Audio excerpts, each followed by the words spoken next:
नमस्कार मेरे प्यारे साथियों, स्वागत है आपका हिंदी ओशन अकेडमी में। आज हम लोग कृष्णचंद्र जी की कहानी पढ़ने वाले हैं जामुन का पेड़।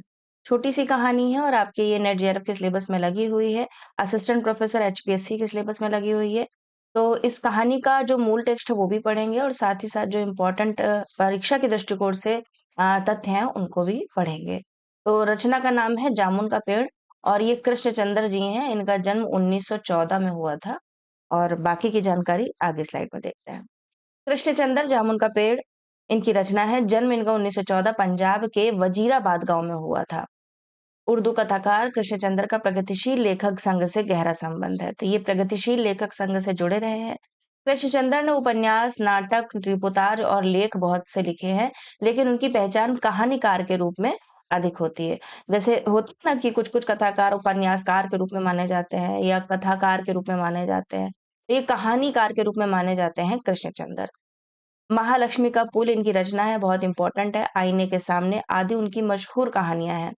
इनकी प्रमुख रचनाएं हैं एक गिरजा, एक खंदक, यूकेलिप्टस की डाली, ये कहानी संग्रह है इनका यूकेलिप्टस की डाली, शिकस्त, जरगांव की रानी, सड़क वापस जाती है, आसमान रोशन है, एक गधे की आत्मकथा, ये इंपॉर्टेंट है, एक गधे की आत्मकथा। इन्होंने ये व्यंग्यकार के रूप में अधिक प्रसिद्ध है। अन्नदाता, हम वहशी हैं, जब खेत जागे, 52 पत्ते, एक वायलिन समंदर के किनारे, कागज की नाव, मेरी यादों के किनारे, ये इनके उपन्यास है, मेरी यादों के किनारे आदि। कृष्णचंद्र उर्दू कथा साहित्य में अनूठी रचनाशीलता के लिए बहुचर्चित रहे हैं। याद रखिएगा, उर्दू कथा साहित्य में इनकी लेखनी बहुत चली है। जामुन का पेड़ कृष्णचंद्र की एक प्रसिद्ध हास्य व्यंग्य कथा है। प्रस्तुत पाठ में हंसते-हंसते ही हमारे भीतर इस बात की समझ पैदा होती है कि कार्यालयी तौर तरीकों में पाया जाने वाला विस्तार कितना निरर्थक और पदानुक्रम कितना हास्यास्पद है। हायरार्की होती है ना एक, अभी आप जब इस कहानी को पढ़ेंगे तब समझेंगे। सेक्रेटरी, डिप्टी सेक्रेटरी, माली, चपरासी पहले होता है माली, उसके बाद में फिर secretary, deputy secretary, joint secretary, associate secretary, मंत्री, ठीक है? तो ये बहुत सारी इसमें अभी आप इसका क्रम देखेंगे कैसे-कैसे उसकी बेचारे की जो जामुन के पेड़ के नीचे जो दब जाता है आदमी, उसकी फाइल किस प्रकार से आगे बढ़ती है। भोला राम का जी पड़ा था, वो भी एक तरीके से कार्यालयी तौर तरीकों में देखा गया था। कि किस प्रकार से लाल फीताशाही, नौकरशाही का उसमें प्रचलन है और वज़न जब तक नहीं रखा जाएगा तब तक दरख्वास्तों को देखा भी नहीं जाएगा, विचार बस किया जा सकता है लेकिन देखा भी नहीं जाएगा उनको। वैसे ही ये एक और कहानी है जामुन का पेड़। इस कथा में व्यवस्था के संवेदन शून्य एवं अमानवीय होने का पक्ष भी हमारे सामने आता है। मुख्य बिंदु के रूप में देखें तो जामुन का पेड़ ये एक कहानी विधा के रूप में हमारे समक्ष आती है। 1960 इसका प्रकाशन वर्ष है। नोट कीजिएगा इसका रचना काल 1960 है। यह हास्य व्यंग्य शैली में रचित सामाजिक समस्या प्रधान प्रतीकात्मक कहानी है। जो रचनाकार हैं वो कृष्णचंद्र जी हैं, प्रगतिशील कहानीकार के अंतर्गत आते हैं। 1914 में इनका जन्म हुआ था वजीराबाद, गुजरांवाला पाकिस्तान में जो अब है। निधन 1977 ईस्वी में। मूल कथा में देखिए इस कहानी में जामुन के पेड़ के नीचे दबे शायर, कवि और ये ओस के फूल के नाम से ये लिखता है तो इसको कभी-कभी ओस के नाम से भी संबोधित किया जाता है बाद में। जब आप कहानी को पढ़ेंगे तब आप समझेंगे। कवि के माध्यम से सरकारी कार्यकालयों कार्यालयों में व्याप्त लेट-लतीफ़ काम को एक दूसरे पर टालना, भ्रष्टाचार, लाल फीताशाही, न्याय में होने वाली देरी आदि प्रवृत्तियों पर व्यंग किया गया है। कहानी के पात्र में उपनाम शायर जो हैं, उनका जो पेड़ के नीचे दबे हुए हैं, उनका नाम है ओस, ठीक है? उनकी जो प्रकाशित रचना है, उनका उसका नाम है ओस के फूल, ये गद्य संग्रह है ओस के फूल। अन्य पात्रों में देखिए माली है, चपरासी, clerk, under secretary, deputy secretary, joint secretary, पिटौनिया राज्य का प्रधानमंत्री। इसने ही 10 साल पहले जामुन का पेड़ लगाया था और ये मना कर देता है कि जामुन का पेड़ नहीं काटा जाएगा, जबकि वो पेड़ गिरा हुआ है उसके ऊपर, ओस कवि के ऊपर। देश के प्रधानमंत्री, प्लास्टिक सर्जन आदि इसके अन्य पात्र के रूप में आते हैं। प्रमुख उदाहरण देख लेते हैं, उसके बाद फिर हम लोग चलेंगे कहानी की ओर। या तो पहले हम लोग उद्धरण तो बाद में पढ़ सकते हैं। हाँ, थोड़ा ही है उद्धरण, बाद में पढ़ लेंगे उद्धरण। पहले हम लोग कहानी को पढ़ लेते हैं, ठीक है?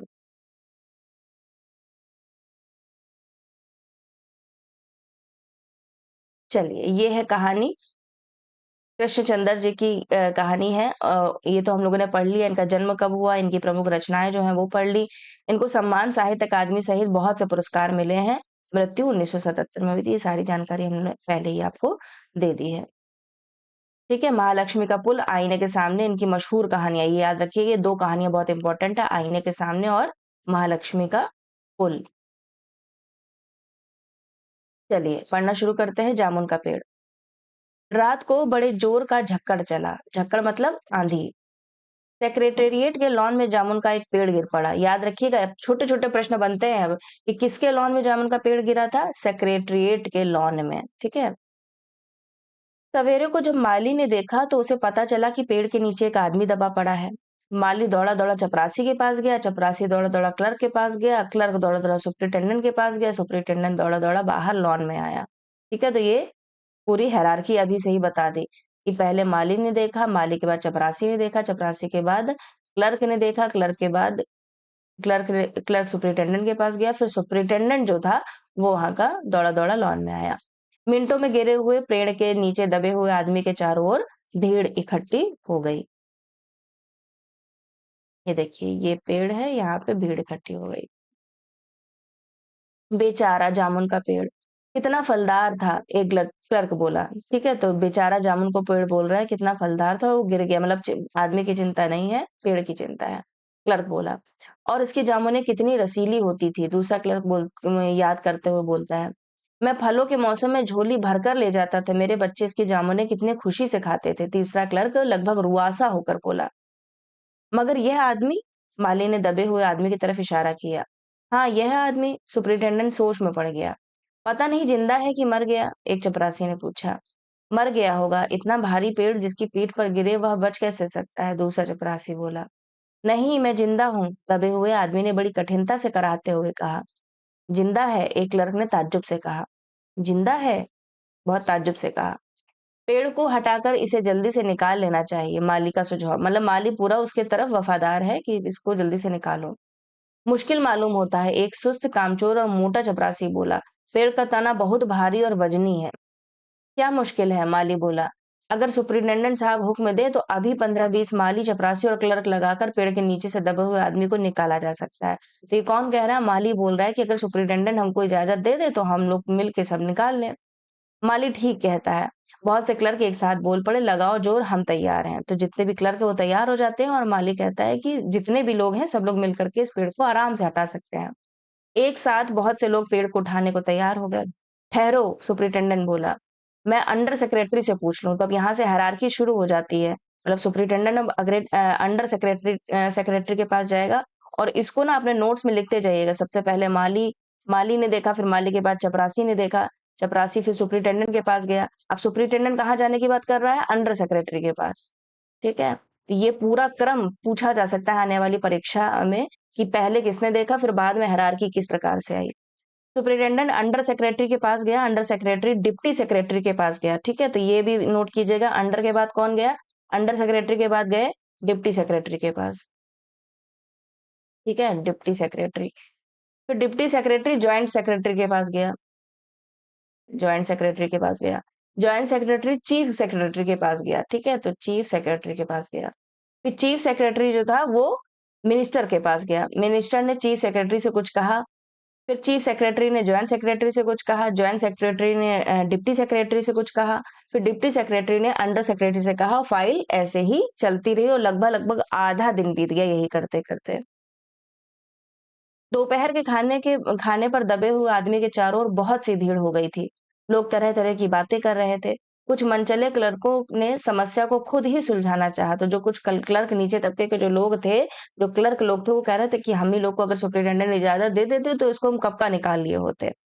देखो, वे हुकूमत के फैसले का इंतजार किए बिना पेड़ को अपने आप हटा देने का निश्चय कर रहे थे कि इतने में सुपरिटेंडेंट फाइल लिए भागा भागा आया। मतलब इतने हायरार्की पास करते हुए फिर वो सुपरिटेंडेंट जो आज का ताजा हाल था वो बताने के लिए आया और बोला, हम लोग खुद इस पेड़ को नहीं हटा सकते, हम लोग व्यापार विभाग से संबंधित है। तो आप यहाँ पे विभाग की बात चलेगी क्योंकि पेड़ का मामला था और यह पेड़ की समस्या है जो कृषि विभाग के अधीन है। ठीक है, तो व्यापार विभाग वालों के लॉन में गिरा है, अभी कृषि विभाग के पास के जाएगी फाइल। मैं इस फाइल को अर्जेंट मार्क करके कृषि विभाग में भेज रहा हूँ, वहां से उत्तर आते ही इस पेड़ को हटवा दिया जाएगा। दूसरे दिन कृषि विभाग से उत्तर आया कि पेड़ व्यापार विभाग के लॉन में गिरा है, इसीलिए इस पेड़ को हटवाने या ना हटवाने की जिम्मेदारी व्यापार विभाग पर पड़ती है। तो यहाँ पे व्यापार विभाग ने पूरा बोल दिया कि भैया कृषि विभाग ने बोल दिया कि व्यापार विभाग जाने, क्योंकि उन्हीं के लॉन में ये पेड़ गिरा है। यह उत्तर पढ़कर व्यापार विभाग को गुस्सा आ गया।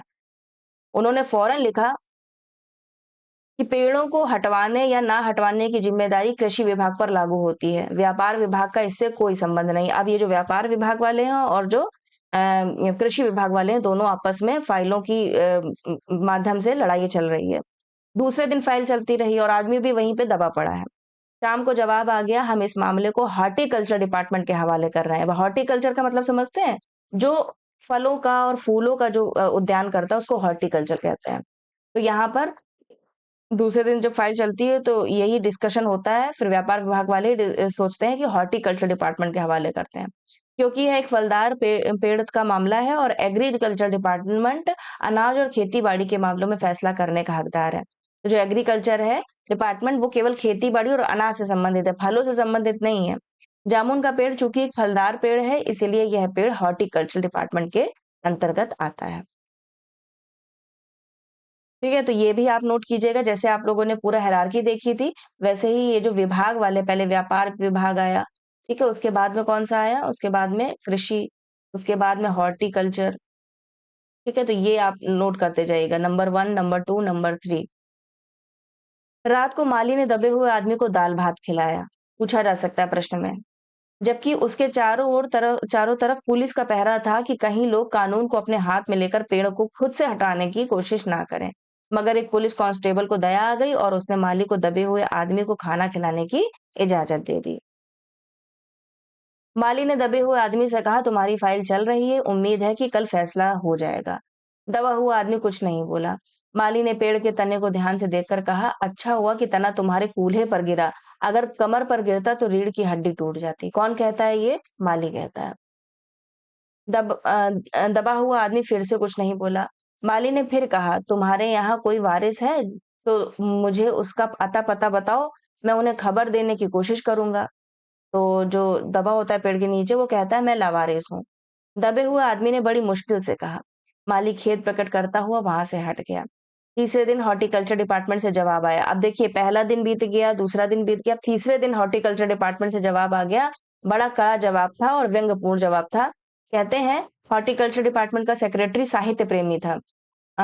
साहित्य प्रेमी आदमी जान पड़ता था। उसने लिखा था कि आश्चर्य है, इस समय जब हम पेड़ लगाओ स्कीम ऊंचे स्तर पर चला रहे हैं, हमारे देश में ऐसे सरकारी अफसर मौजूद है जो पेड़ों को काटने का सुझाव देते हैं, और वह भी एक फलदार पेड़ को, और वह भी जामुन के पेड़ को, जिसके फल जनता बड़े चाव से खाती है। हमारा विभाग किसी हालात में इस फलदार वृक्ष को काटने की इजाजत नहीं दे सकता। तो यहाँ से हॉर्टिकल्चर वालों ने कह दिया, मतलब बिना सोचे समझे कि क्या समस्या है, सिर्फ आंसर दे दिया कि हम तो अभी स्कीम चला रहे हैं। कौन सी स्कीम? पेड़ लगाओ। और सरकारी अफसर ऐसे हैं कि वो पेड़ काटने की बात कर रहे हैं। तो इस प्रकार से ये एक तरीके से जो पत्रीय व्यवहार है, वो उसके माध्यम से बता देते हैं। अब किया क्या जाए? इस पर एक मनचले ने कहा, अगर पेड़ काटा नहीं जा सकता तो इस आदमी को ही काट कर निकाल लिया जाए। समझ रहे हैं? पेड़ को नहीं, क्योंकि पेड़ तो चूंकि गिर चुका है, अब उसको काटने के लिए उस बात चल रही है, तो कह रहे हैं कि अगर नहीं काटा जाता तो उस आदमी को ही काट कर निकाल ले। ये कथन पूछा जा सकता है कि किसने कहा? ठीक है, तो एक मनचले ने कहा, इसको आप नोट कीजिएगा। यह देखिए, उस आदमी ने इशारे से बताया, अगर इस आदमी को ठीक बीच में से यानी धड़ से काटा जाए तो आदमी इधर से निकल आएगा, आधा आदमी इधर से निकल आएगा और आधा आदमी उधर से निकल आएगा और पेड़ वहीं का वहीं रहेगा। तो वो आदमी इस बात को सुन रहा है, कहता है कि मगर इस तरह तो मैं मर जाऊँगा। दबे हुए आदमी ने आपत्ति प्रकट करते हुए कहा, यह भी ठीक कहता है, एक क्लर्क बोला। आदमी को काटने वाली युक्ति प्रस्तुत करने वाले ने भरपूर विरोध किया। आप जानते नहीं हैं, आजकल प्लास्टिक सर्जरी कितनी उन्नति कर चुकी है। मैं तो समझता हूँ, अगर इस आदमी को बीच में से काट कर निकाल लिया जाए तो प्लास्टिक सर्जरी से धड़ के स्थान से इस आदमी को फिर से जोड़ा जा सकता है। इस बार फाइल को मेडिकल डिपार्टमेंट में भेज दिया गया। ठीक है, अब ये नोट कीजिएगा, पहले कहाँ गई? व्यापार विभाग, फिर गई कृषि विभाग, फिर गई हॉर्टिकल्चर डिपार्टमेंट। हॉर्टिकल्चर डिपार्टमेंट से अब उन लोगों ने भी बोल दिया कि भैया हम लोग नहीं काट सकते क्योंकि हम लोग पेड़ बचाओ की स्कीम चला रहे हैं। अब भैया जब मंचले ने कहा कि इस आदमी को काट के निकाल दिया जाओ, प्लास्टिक सर्जरी से फिर से इसको जोड़ दिया जाएगा, तो अब फाइल चलेगी कहाँ पे? Medical department. मेडिकल डिपार्टमेंट ने फौरन एक्शन लिया और जिस दिन फाइल उनके विभाग में पहुंची, उसके दूसरे ही दिन उन्होंने अपने विभाग का सबसे योग्य प्लास्टिक सर्जन छानबीन करके लिए भेज दिया। सर्जन ने दबे हुए आदमी को अच्छी तरह से टटोल कर उसका स्वास्थ्य देखकर खून का दबाव देखा, नाड़ी की गति को परखा, फिर दिल और फेफड़ों की जांच करके रिपोर्ट भेज दी कि इस आदमी का प्लास्टिक ऑपरेशन तो हो सकता है और ऑपरेशन सफल भी होगा, मगर आदमी मर जाएगा। इसीलिए यह फैसला भी रद्द कर दिया गया। रात को माली ने दबे हुए आदमी के मुंह से खिचड़ी डालते हुए, ये देखिए पहले दिन क्या खिलाया था, दाल भात खिलाई थी, फिर दूसरे दिन क्या खिलाया, खिचड़ी खिलाया, क्योंकि माली बहुत दया कर रहा है और उसके पास वो लगातार बना हुआ है। डालते हुए उसे बताया कि अब मामला ऊपर चला गया है। सुना है कि कल सेक्रेटेरिएट के सारे सेक्रेटरियों की मीटिंग है, उसमें तुम्हारा केस रखा जाएगा। उम्मीद है सब काम ठीक हो जाएगा। फिर दबा हुआ आदमी वैसे तो 2 बार 3 बार नहीं कुछ बोलता है, फिर क्या कहता है कि ये तो माना कि तगाफुल ना करोगे, लेकिन खाक हो जाएँगे हम तुमको खबर होने तक। ये एक तरीके से शायरी बोलता है और ये इम्पोर्टेंट है, ये पूछी जा सकती है प्रश्न के रूप में। किसने कहा है? जो पेड़ में दबा हुआ आदमी है, उसका नाम ओस कवि है। वो अभी आगे फाइल चलेगी तब आप समझेंगे। माली ने अचंभे से मुँह में उँगली दबा ली और चकित भाव से बोला, "क्या तुम शायर हो?" दबे हुए आदमी ने धीरे से सिर हिला दिया। दूसरे दिन माली ने चपरासी को बताया, चपरासी ने क्लर्क को बताया, क्लर्क ने हेड क्लर्क को बताया। थोड़ी ही देर में सेक्रेटेरिएट यह अफवाह फैल गई कि दबा हुआ आदमी शायर है। बस फिर क्या था, लोगों का झुंड शायर को देखने के लिए उमड़ पड़ा। ये जो शायरी है ना, इसको नोट कीजिएगा, मिर्जा गालिब का शेर है ये। इसकी चर्चा शहर में फैल गई और शाम तक गली-गली से शायर जमा होने शुरू हो गए। सेक्रेटेरिएट का लॉन भांति-भांति के कवियों से भर गया और दबे हुए आदमी के चारों ओर कवि सम्मेलन का सा वातावरण उत्पन्न हो गया। सभी को पता चला, अरे भई ये तो कवि है। सेक्रेटेरिएट के कई क्लर्क और अंडर सेक्रेटरी तक जिन्हें साहित्य और कविता से लगाव था, रुक गए। कुछ शायर दबे हुए आदमी को अपनी कविताएं और दोहे सुनाने लगे। कई क्लर्क उसको अपनी कविता पर आलोचना करने को मजबूर करने लगे। जब यह पता चला कि दबा हुआ आदमी एक कवि है, तो सेक्रेटेरिएट की सब कमेटी ने फैसला किया कि चूंकि दबा हुआ आदमी एक कवि है, इसीलिए इस फाइल का संबंध ना एग्रीकल्चर डिपार्टमेंट से है, ना हॉर्टिकल्चर डिपार्टमेंट से है, बल्कि सिर्फ कल्चरल डिपार्टमेंट से है। अब एक और डिपार्टमेंट शामिल कर लीजिएगा अपने नोट्स में, कल्चरल डिपार्टमेंट का अब यहाँ पर जिक्र आ जाता है। कल्चरल डिपार्टमेंट से अनुरोध किया गया कि जल्द से जल्द मामले का फैसला करके अभागे कवि को इस फलदार पेड़ से छुटकारा दिलाया जाए। फाइल कल्चरल डिपार्टमेंट के अनेक विभागों से गुजरती हुई साहित्य अकादमी के सेक्रेटरी के पास पहुंची। बेचारा सेक्रेटरी उसी समय अपनी गाड़ी में सवार होकर सेक्रेटेरिएट के पास पहुंचा और दबे हुए आदमी से इंटरव्यू लेने लगा। तुम कवि हो? उसने पूछा। जी हाँ, दबे हुए आदमी ने जवाब दिया। किस उपनाम से शोभित हो? ओस। ओस? सेक्रेटरी ने जोर से सीखा। क्या तुम वही ओस हो जिसका गद्य संग्रह ओस के फूल अभी हाल ही में प्रकाशित हुआ है? दबे हुए कवि ने हुंकार से सिर हिलाया। क्या तुम हमारी अकादमी के मेंबर हो? सेक्रेटरी ने पूछा। नहीं। आश्चर्य है, सेक्रेटरी जोर से चीखा। इतना बड़ा कवि, ओस के फूल का लेखक और हमारी अकादमी का मेंबर नहीं है? उफ, कैसी भूल हो गई हमसे। इतना बड़ा कवि और कैसी अंधेरी गुमनामी में दबा पड़ा है। गुमनामी में नहीं, एक पेड़ के नीचे दबा हूँ। कृपया करके मुझे इस पेड़ से निकालिए, पेड़ के नीचे से निकालिए। अभी बंदोबस्त करता हूँ, सेक्रेटरी फौरन बोला और फौरन उसने अपने विभाग में रिपोर्ट की। दूसरे दिन सेक्रेटरी भागा-भागा कवि के पास आया और बोला, "मुबारक हो, मिठाई खिलाओ। हमारी सरकारी साहित्य अकादमी ने तुम्हें अपने केंद्रीय शाखा का मेंबर चुन लिया है। यह लो चुनाव पत्र।" तो भैया उसकी पोस्ट की बात होने लगी, जो उसकी बेसिक समस्या है अभी उसको दूर नहीं किया गया। "मगर मुझे इस पेड़ के नीचे से तो निकालो," दबे हुए आदमी ने कराह कर कहा। उसकी सांस बड़ी मुश्किल से चल रही थी और उसकी आँखों से मालूम होता था कि वह घोर पीड़ा और दुःख में पड़ा है। "यह हम नहीं कर सकते," सेक्रेटरी ने कहा, "और जो हम कर सकते थे वह हमने कर दिया है।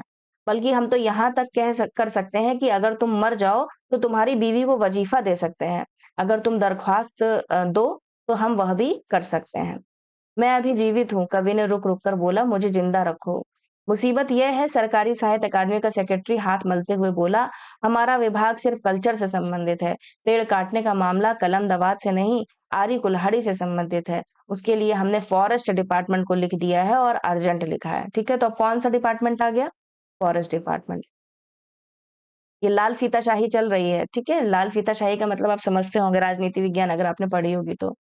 शाम को माली ने आकर दबे हुए आदमी को बताया कल फॉरेस्ट डिपार्टमेंट के आदमी आकर इस पेड़ को काट देंगे और तुम्हारी जान बच जाएगी। तो अंततः माली उसको अपडेट देता रहता है कि क्या चल रहा है इस समय, फाइल कहाँ तक पहुंची।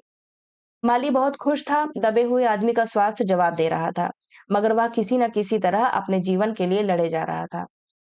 कल सवेरे तक किसी न किसी तरह उसे जीवित रहना है।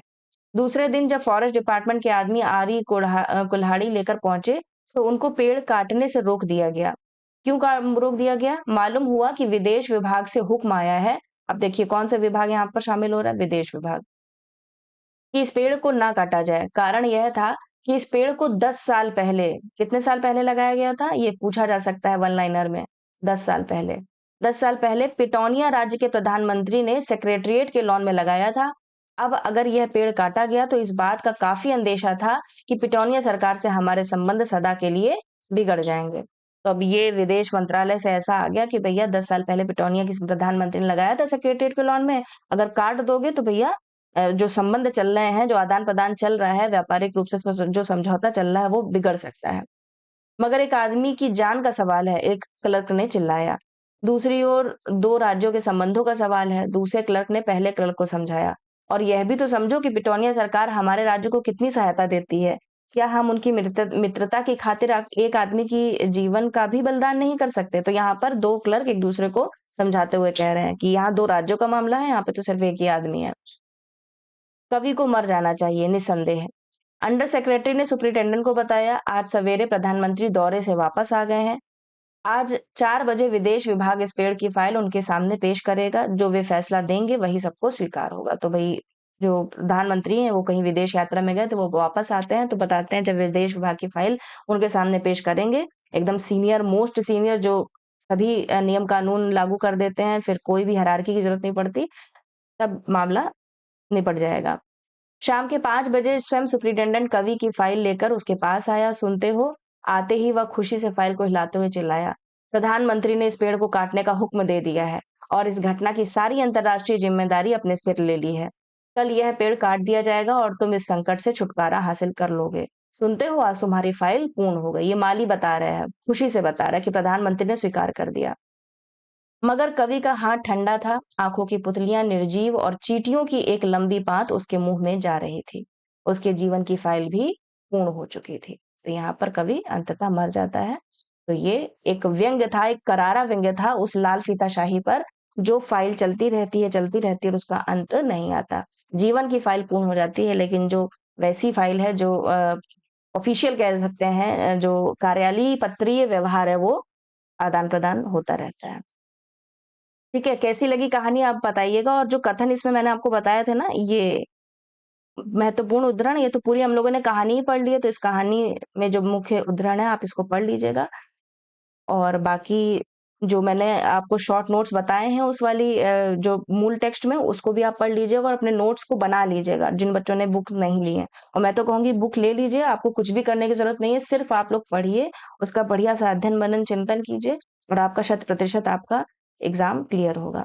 ठीक है? एप्लीकेशन अभी तक डाउनलोड नहीं किए तो एप्लीकेशन को डाउनलोड कर लीजिए। टेलीग्राम चैनल से जो नहीं जुड़े हैं अभी तक, टेलीग्राम चैनल को ज़रूर डाउनलोड कर लीजिए। उसमें मैं समय अनुसार आपको लिंक, क्वेश्चन आंसर और जो भी अपडेट्स होती हैं वो शेयर करती रहती हूँ।